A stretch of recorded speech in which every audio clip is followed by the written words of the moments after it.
Welcome to More TV, brought to you by moreforyourmoney.com. I'm Wes Moore, CRMS, Vice President and Partner with Superior Mortgage Services in Albuquerque, New Mexico. Today, in a 5-minute video, we are going to discuss what you'll need to supply your loan officer and why.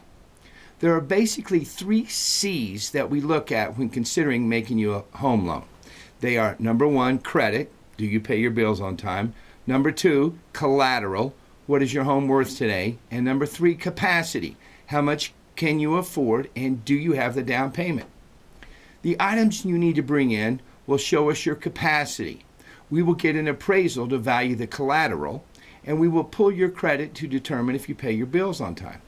First, let's start with capacity or income. The easiest form of income qualifying is an employee situation, where you work for someone else, receive a paycheck with your taxes deducted, and receive a W-2 yearly. All you need to qualify is your latest pay stub, your last 2 years' tax returns with W-2s. Pretty straightforward. We will review the data and give you your current income off of your 40-hour-per-week pay stub. If you receive overtime, shift differential, commission, or an owner of the company you work for, additional guidelines may apply.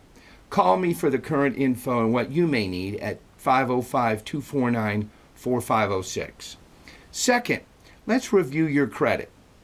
Do you pay your bills on time? What is your FICO score?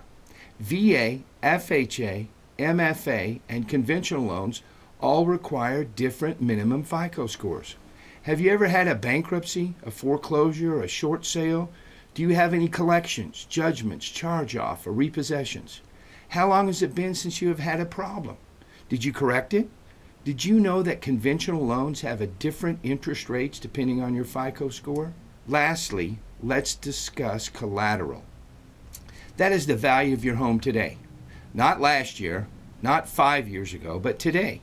Appraisers will look at other homes that are similar in square footage to yours and have sold and closed in the last 2 months within a 1-mile radius of your home and determine the value of yours by judging the features of your home to those comparables.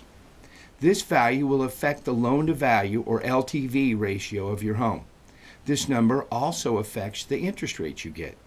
Typically, but not always, the more equity you have, the better rates you get. Now, every consumer is different, so every file will contain different requirements. But here's a good list to start with. But remember, additional discoveries mean additional documentation. So, you need the last 2 years' complete tax returns and W-2s, 1099s, etc. If you receive a K-1 from a partnership, we will need that also. We'll need also your latest pay stub with year-to-date earnings on it. And those items will prove your income capacity. Now, we'll also need your latest bank statements of any liquid assets you wish to use for your down payment or reserve requirement. Reserves are monies left over after closing in your checking account, savings, or other accounts. Reserve requirements differ with each loan type, so call me at 249-4506 for your particular reserve requirement. Those above items will prove your asset capacity.